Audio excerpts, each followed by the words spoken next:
السلام عليكم. لا تنسوا الإعجاب بالفيديو والاشتراك في القناة.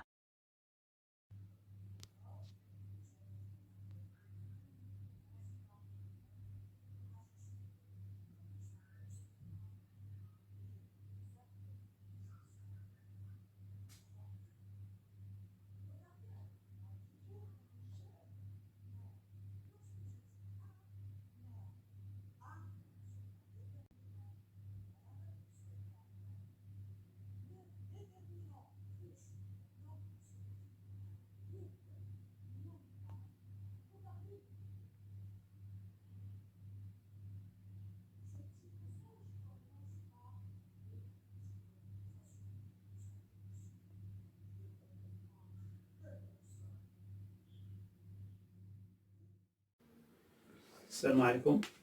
تحية طيبة للجميع. أتمنى أن تكون الحصة مفيدة. Donc aujourd'hui, je vais traiter un exercice sur l'analyse du bilan. Il s'agit d'un extrait d'un examen national. Donc voici l'énoncé. Je vous rappelle que vous allez trouver au-dessous de ma vidéo un lien. Il suffit de cliquer sur ce lien pour trouver le fichier relatif à cet exercice. Donc, d'abord, je commence par l'énoncé. Il s'agit d'une entreprise, Papyrus, spécialisée dans la commercialisation de toutes sortes de papiers, qui met à la disposition des documents suivants afin d'effectuer certains travaux d'analyse comptable relatifs à l'exercice 2016. Nous avons des données financières, d'abord des informations relatives à certains postes de l'actif du bilan. Nous avons les frais préliminaires, les marchandises, les titres et valeurs de placement. Ensuite, des informations relatives à certains postes du passif du bilan. Ces informations correspondent aux résultats net de l'exercice et aux autres dettes de financement. Et enfin, nous avons une information qui concerne le fonds commercial. Nous avons trois questions. Un travail à faire, nous avons trois questions. D'abord, on doit compléter l'extrait du tableau de redressement et de reclassement.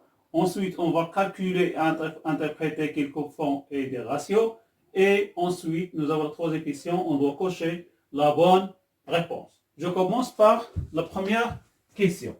Il s'agit d'un extrait du tableau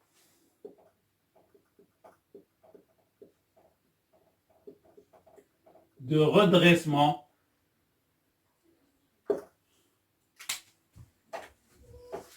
et de reclassement.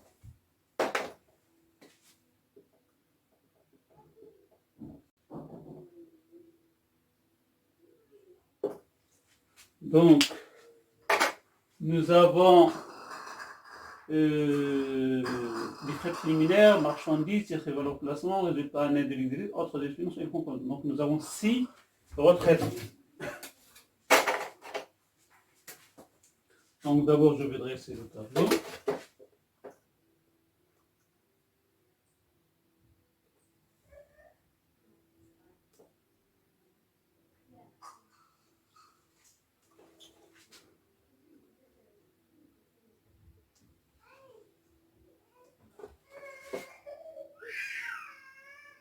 Le tableau comprend les classes de l'actif et les classes du passif.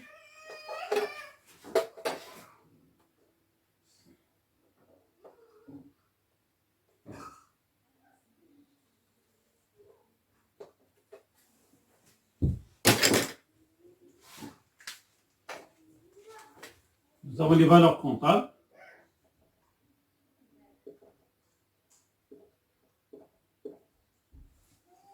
Première classe, c'est actifs immobilisés.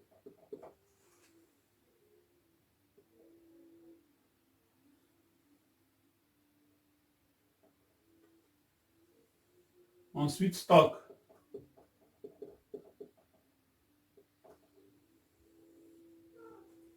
La classe suivante, les créances. Les créances, bien sûr, les créances c'est TVP. On dit créances. Trésorerie, actifs. Capitaux propres.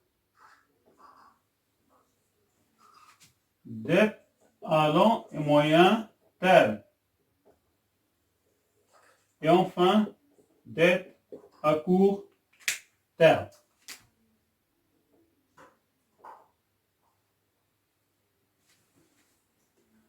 Nous avons les valeurs comptables. La valeur comptable de l'actif immobilier 325 500. Les stocks 30 000. Les créances 70 000. Ce sont les données de l'exercice. La trésorerie active 40 000. Les capitaux propres, c'est un inconnu. Pour les dettes à long terme, 92 000. Les dettes à court terme, 143 500.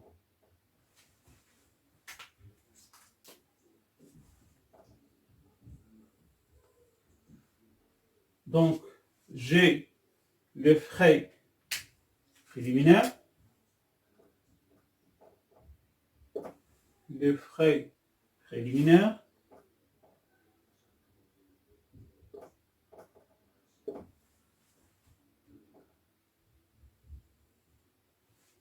ensuite, les marchandises en stock, donc stock utile,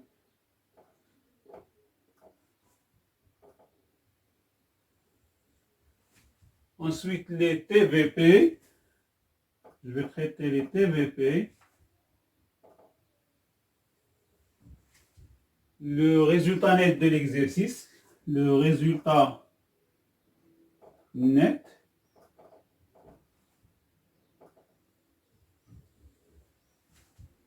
autre dette de financement, c'est-à-dire un emprunt, je peux écrire emprunt,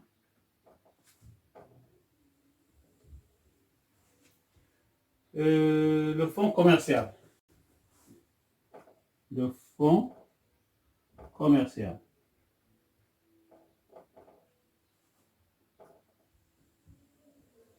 Et enfin, nous avons les valeurs financières.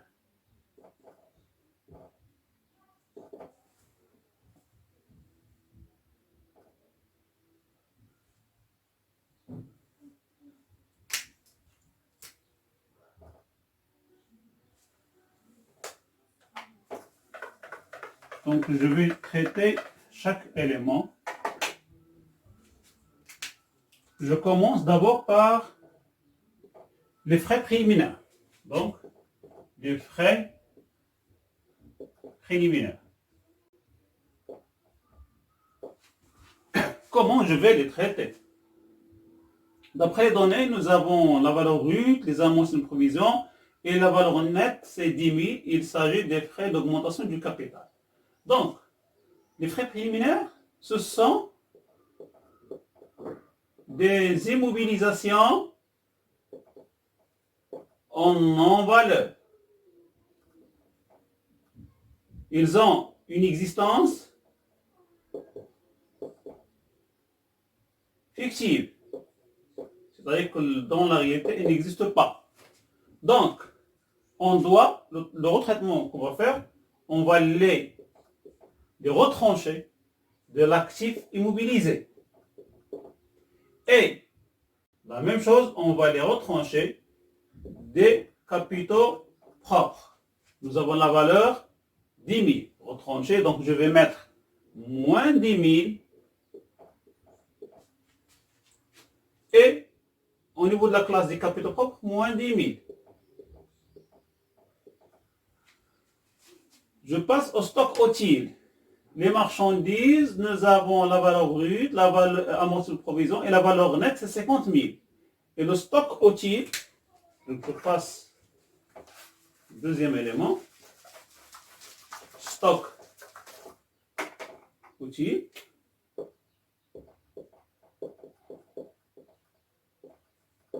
D'après l'énoncé, le stock utile représente 15%.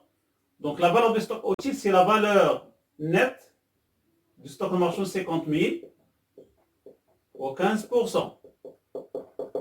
On fait le calcul. 50 000 fois 15%. Ça donne 7 500. Donc, 7 700, c'est un élément du stock. Mais, comme elle est utile, c'est-à-dire que c'est un stock qui est durable.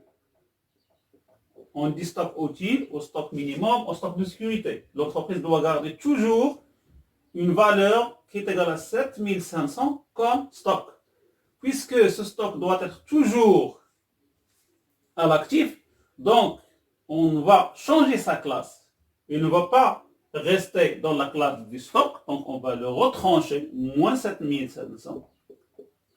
Et puisque ce stock utile reste toujours au sein de l'entreprise, donc il va appartenir à une autre classe qui est la classe de l'actif immobilisé. Donc on va ajouter du 7 500. Donc le travail à faire, c'est retrancher de la classe de stock et l'ajouter à la classe de l'actif immobilisé. Je passe au TVP.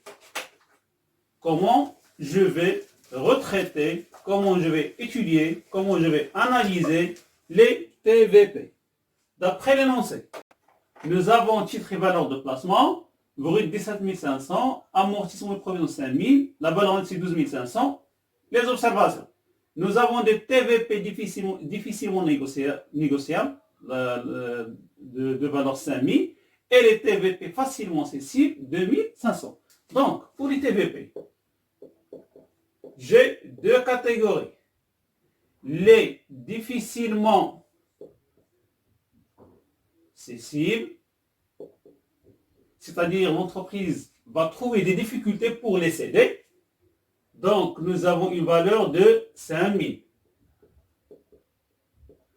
On sait que le TVP appartient à la classe des créances. Mais, ces TVP qui sont difficilement cessibles, puisqu'ils sont difficilement cessibles, c'est-à-dire qu'ils vont rester au sein de l'entreprise pendant une longue durée. Donc, on va les retrancher de la classe des TVP, la classe des créances, et les ajouter à une nouvelle classe, la classe des actifs durables, c'est l'actif immobilisé. D'accord? Donc on va retrancher 5 000 de la créance et ajouter 5 000 à la classe de l'actif immobilisé. Deuxième cas, nous avons des TVP qui sont facilement cessibles. C'est-à-dire que l'entreprise ne trouve aucune difficulté pour les céder et pour les transformer en liquidité, une valeur de 2 500. Donc, on va changer leur classe, ne doivent plus figurer au niveau de la classe des créances et on peut les considérer comme des disponibilités à partir de la trésorerie active. Donc, brièvement, en sommaire, je vais soustraire 5 000 des créances et je vais aussi soustraire 2 500 des créances. C'est-à-dire, au total, je vais retrancher la somme. 5 000 plus 2 500, c'est 7 500. Donc, moins 5 500. Et je vais ajouter à l'actif immobilisé 5 000, ajouter à l'actif immobilisé plus 5 000, et ajouter 2 500 à la classe de la trésorerie active, plus 2 500. Je passe maintenant au résultat net.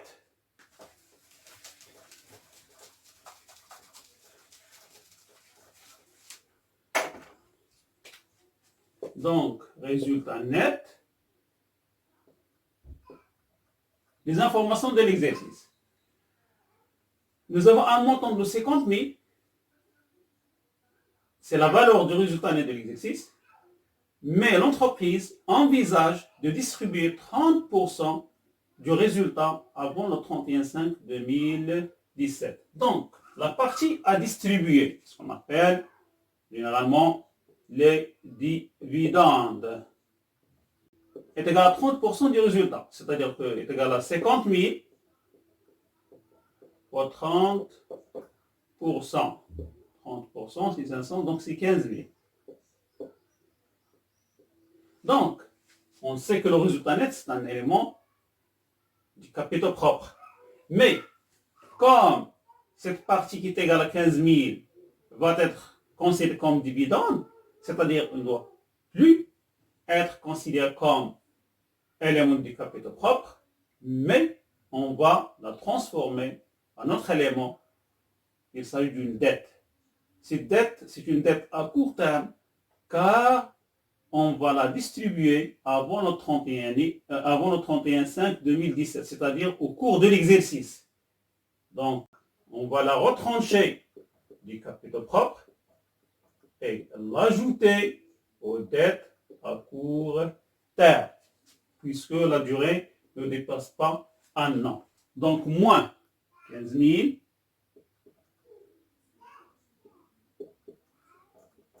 et ajouter à la classe des dettes à court terme plus 15 000. Je passe à l'emprunt.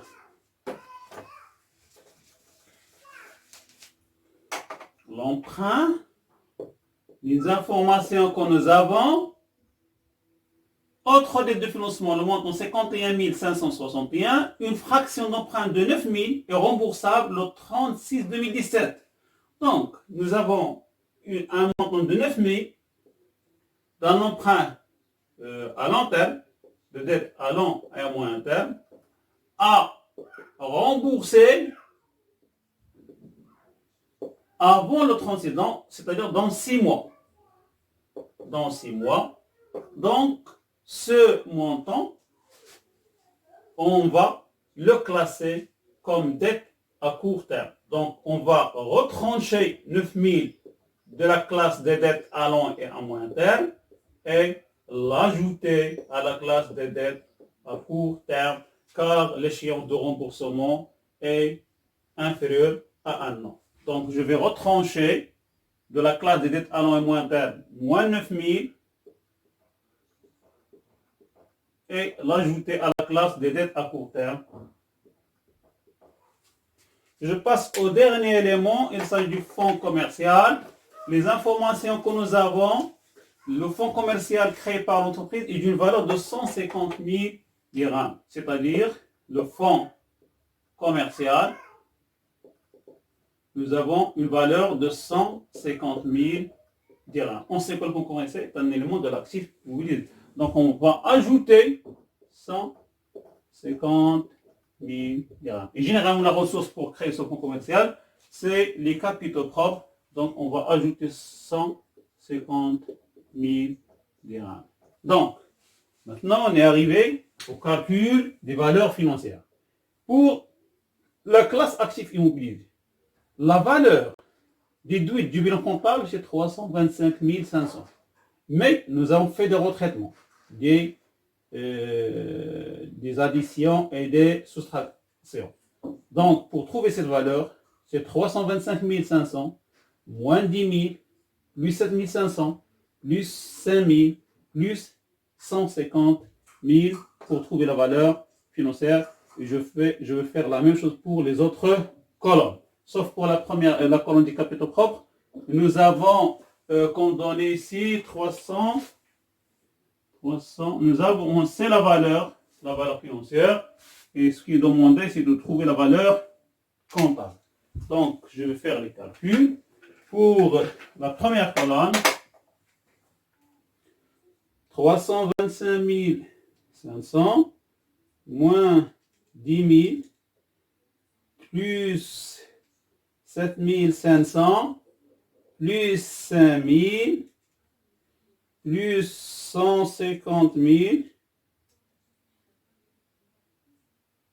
Donc, ça donne 478 000. Pour la deuxième, 30 000 moins 7 500, c'est évident, 22 500. 70 000 moins 7 500, c'est 62 500. 40 000 plus 2500, c'est 42 500. Je laisse la colonne des capitaux propres à la fin. 92 000 moins 9 000, c'est 83 000. Et je fais le calcul ici pour la dernière colonne. 143 500 plus 15 000 plus 9 000 égale 167 500.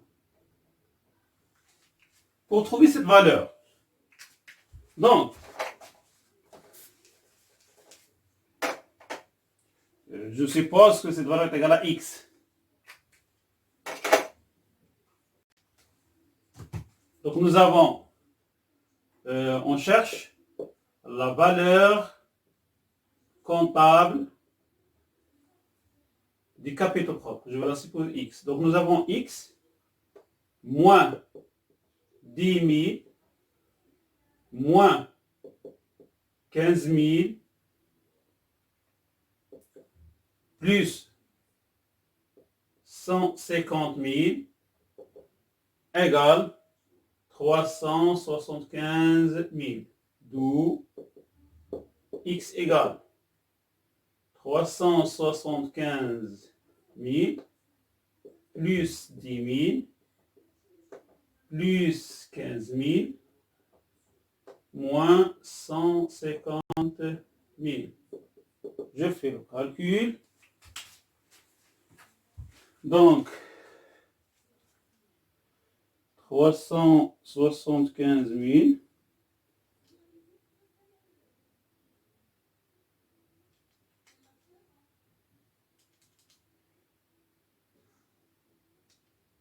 plus 10 000 plus 15 000 est égal à, donc nous avons ici 250 000. Donc nous avons dressé et rempli le tableau de redressement et de reclassement. Donc pour chaque élément, on fait les redressements et reclassements nécessaires. Donc pour continuer à résoudre notre exercice, j'aurai besoin des données financières. Donc pour l'actif immobilisé, nous avons trouvé 478 000. Pour les stocks, 22 500. Les créances, 62 500. Et la trésorerie active, 42 500. Les capitaux propres, 375 000. Les dettes à long et à moyen terme est égale à 83 000. Et enfin, dette à court terme est égale à 167 500. Je passe à la deuxième question.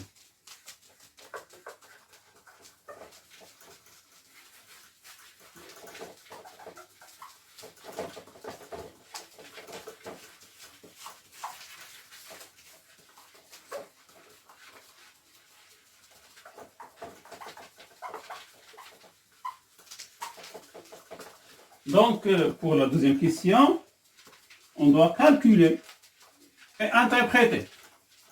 Ce qui est important pour nous, c'est l'interprétation et la lecture des chiffres. Donc, 2.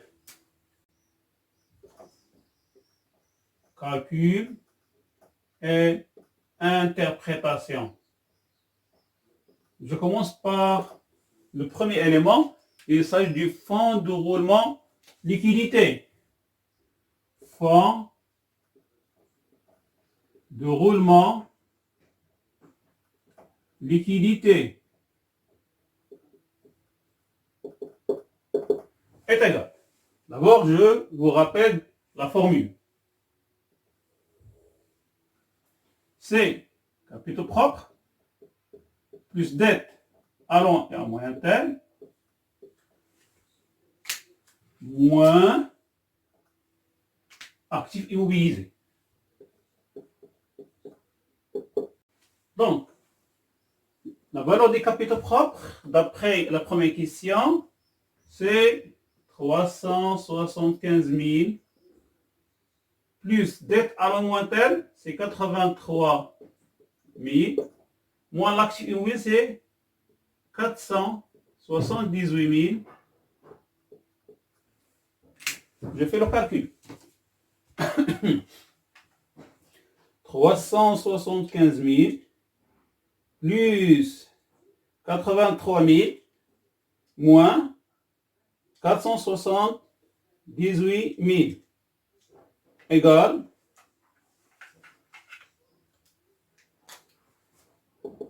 moins 20 000.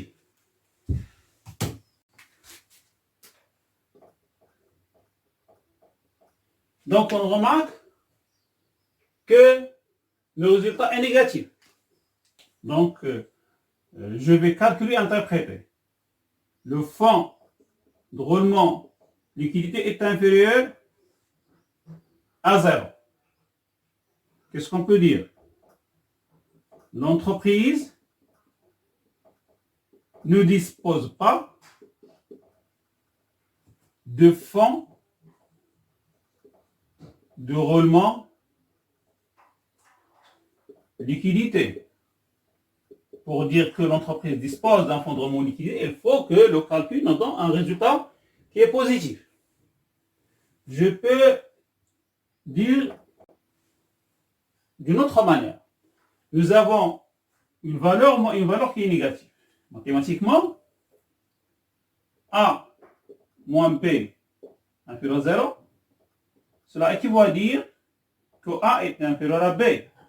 C'est-à-dire que les capitaux propres plus les dettes à long et moyen terme est inférieur à l'actif immobilisé. Nous avons les capitaux propres plus les dettes à long et à moyen terme inférieurs à l'actif immobilisé. Ces éléments, ce qu'on appelle les ressources durables. Donc, les ressources durables sont inférieures à l'actif immobilisé. C'est-à-dire que les ressources durables ne peuvent pas financer l'actif immobilisé. Donc, on peut dire les immobilisations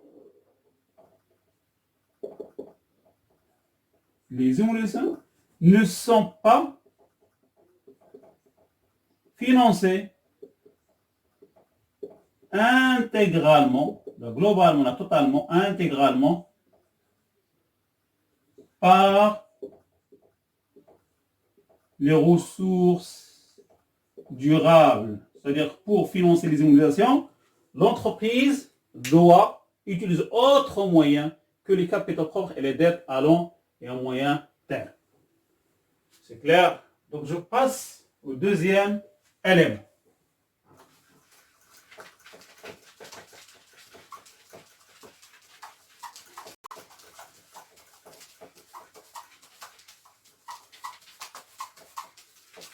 Donc, calculer, interpréter maintenant le ratio d'autonomie financière. B. Ratio d'autonomie financière. Donc, d'après la définition mathématique de ce ratio, c'est le rapport entre les capitaux propres et total des dettes. C'est-à-dire, capitaux propres divisé par dette à long et à moyen terme plus dette à court terme. Je passe à l'application numérique. Capitaux propres, c'est 375 000. La valeur des dettes à long et moyen terme, 83 000. Les dettes à court terme, c'est 167 500. Est égal. Je fais le calcul.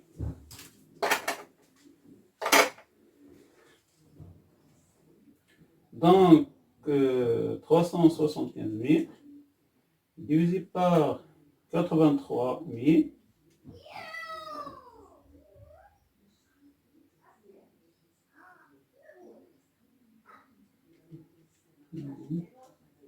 divisé par 83 plus 167 500. Donc, c'est 1,49. Approximation, bien sûr. Donc, on remarque, mathématiquement, nous avons un rapport qui est supérieur à 1. A supérieur à 1. Si A et B sont positifs, bien sûr, nous avons capitaux propres, valeur positive, total de D, c'est positif. Cela équivaut à dire que A est supérieur à B. Donc, d'abord, première lecture, le ratio est supérieur à 1. Donc, on dit l'entreprise est autonome financièrement. Car le ratio d'autonomie financière est supérieur à 1. S'il est inférieur, on dit le contraire. D'après cette remarque, nous avons les capitaux propres dépassent total des dettes. Donc on peut dire que l'entreprise peut rembourser ses dettes en utilisant ses capitaux propres, car les capitaux propres dépassent la totalité des dettes. On peut dire aussi que l'activité de l'entreprise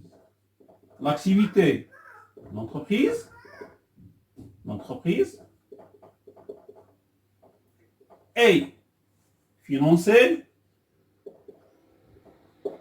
de façon générale, de façon globale, par les capitaux propres, car les capitaux propres de l'entreprise dépassent les dettes. Donc l'activité de l'entreprise est financée en majorité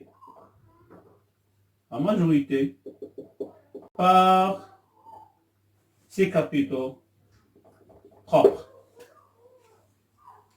C'est clair? Donc je passe au calcul de l'élément suivant. Il s'agit du ratio de solvabilité.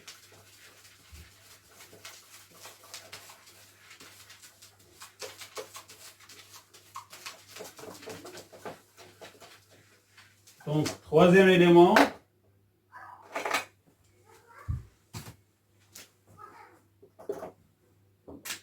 Ratio de solvabilité. Donc, la formule qui permet de calculer ce ratio, c'est le rapport entre actif total et total des dettes.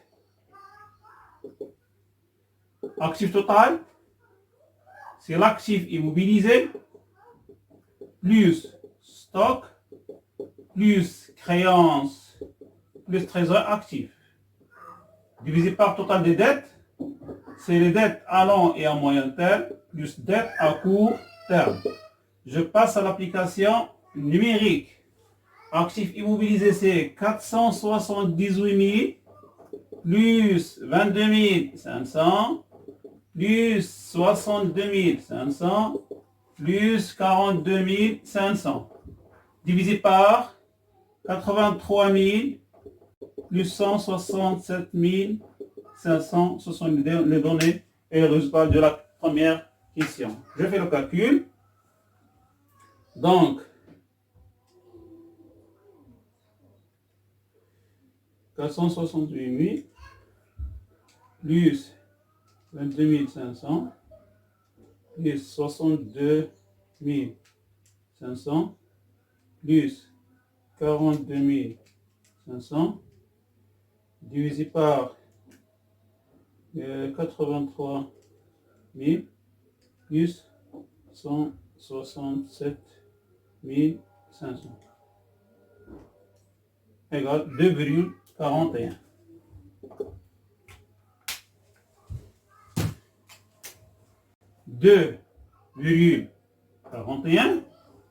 Donc, la lecture des résultats, on dit que l'entreprise est solvable. On peut dire qu'il est largement solvable car le ratio dépasse largement 1. Donc, est solvable. Car le ratio de solvabilité est supérieur à 1. Autre lecture, un rapport qui est supérieur à 1 avec A et B positif, donc A supérieur à B, c'est-à-dire que l'actif total, nous avons l'actif total est supérieur au total des dettes. C'est-à-dire que l'actif de l'entreprise, ce que possède l'entreprise, peut rembourser ses dettes. Donc l'actif de l'entreprise est capable de rembourser ses dettes à travers son actif total. Je passe au dernier ratio, c'est le ratio de trésorerie générale.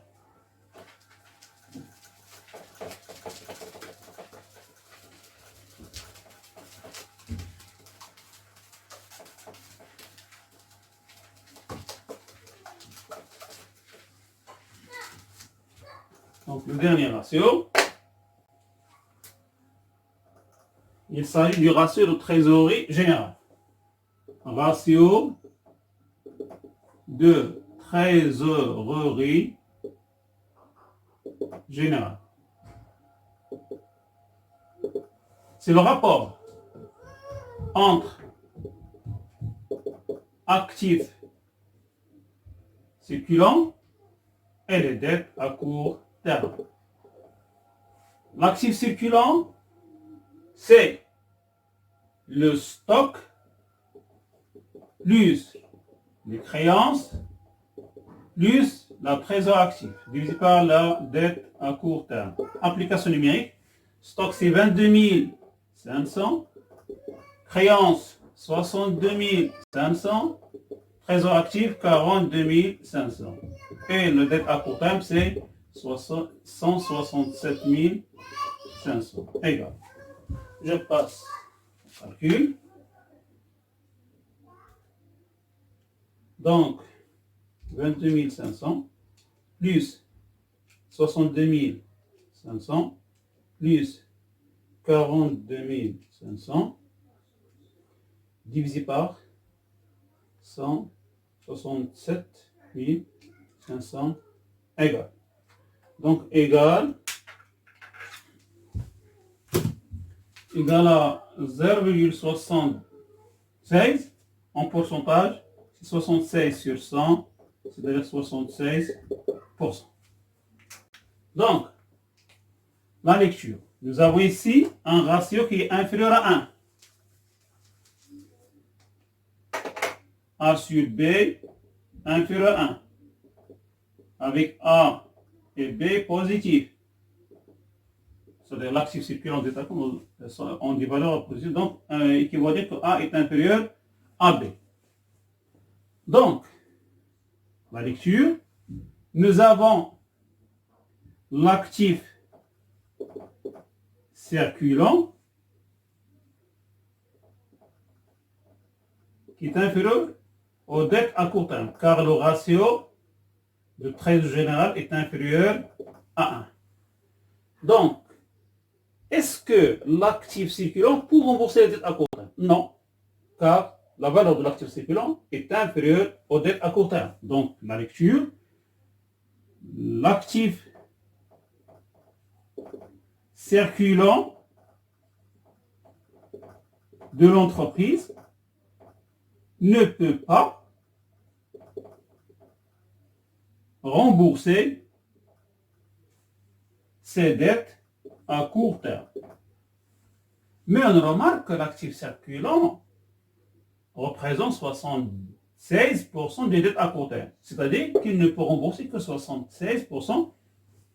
Il peut faire face seulement, c'est-à-dire l'actif circulant, il peut faire face seulement à 76% des dettes à court terme. C'est clair? Donc, je passe à la troisième question. C'est une question à choix multiple. Nous avons trois situations.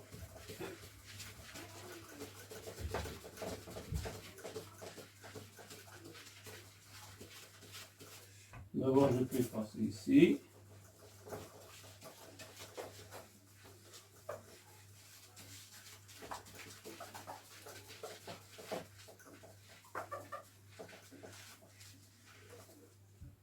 Troisième question. Je vais prendre première situation. Première situation. Nous avons trois situations. Donc, le ratio de solvabilité permet de mesurer la capacité de l'entreprise A. Est-ce que A financer son actif immobilisé ou à rembourser ses dettes ou à rembourser ses dettes à long terme. Donc, pour choisir la bonne réponse, je dois d'abord poser la question, qu'est-ce qu'on entend par ratio de solvabilité? Ratio de solvabilité égal. C'est le rapport entre actif total et total des dettes. Donc, on remarque que c'est le rapport entre un élément de l'actif et un élément du passif. Si le ratio est supérieur à 1, c'est-à-dire que l'actif total, qu'il est capable de rembourser les dettes à travers l'actif total. Si elle est inférieure à 1, c'est-à-dire que l'actif total n'est pas capable de rembourser les dettes. Donc, ce ratio de solvabilité permet de mesurer la capacité de rembourser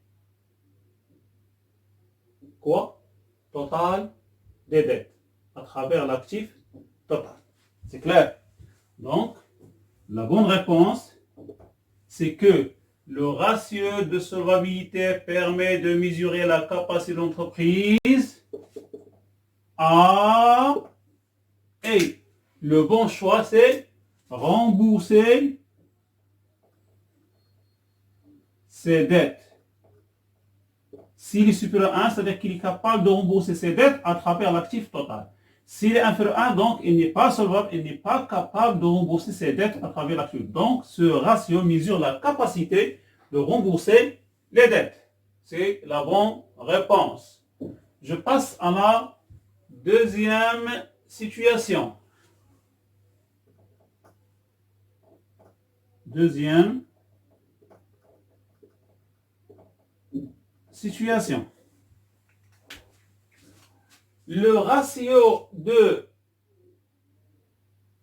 solvabilité,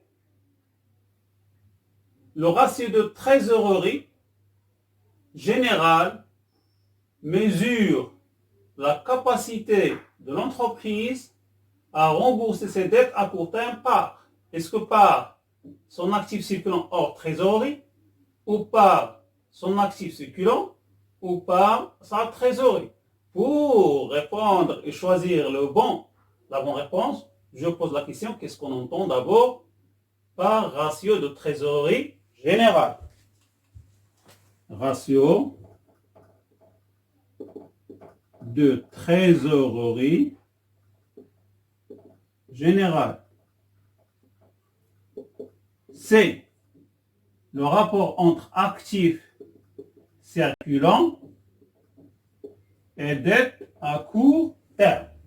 Donc, il compare entre l'actif circulant et les dettes à court. C'est-à-dire, est-ce que les dettes à court terme sont supérieures ou inférieures? Donc, il mesure la capacité de rembourser les dettes à court terme. Par quoi? Est-ce que par son actif circulant hors trésorerie ou son actif circulant ou sa trésorerie? Donc, à rembourser ses dettes à court terme par son actif circulant. Car la formule met en liaison l'actif circulant et la dette à court terme. Donc, la bonne réponse, c'est par son actif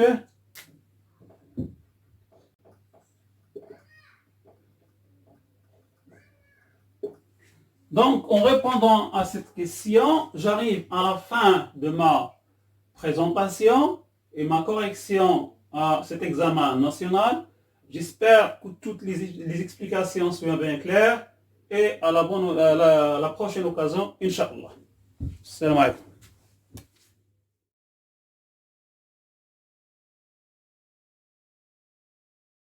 السلام عليكم. لا تنسوا الإعجاب بالفيديو والاشتراك في القناة.